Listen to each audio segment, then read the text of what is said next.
හරි උංග කාලෙකට කලින් ඉඳන් කියලා තිබ්බේ අනේ මගේ වැඩේ.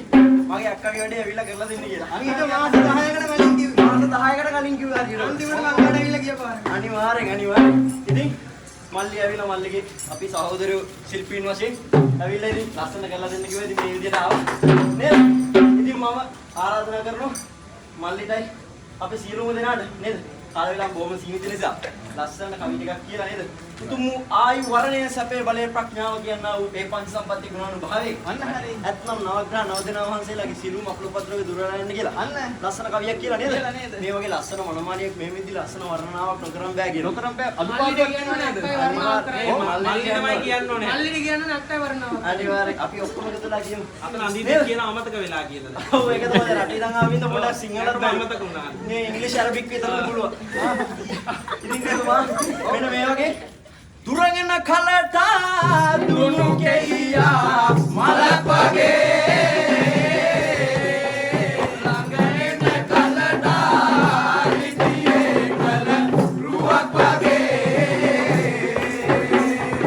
බැලුවම මුණා බැලෝ සඳක් වගේ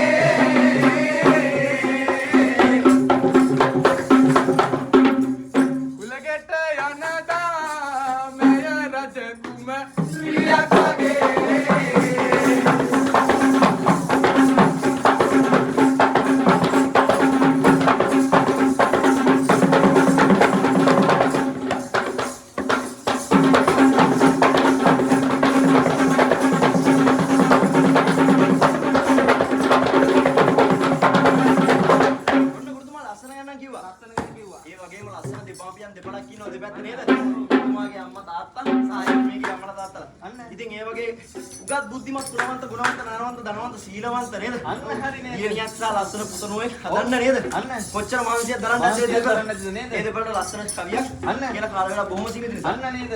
දසමස උසුලා වැතුණු දෙමෑණියෝ ඉවන් පුරේ යන වාසත්තේ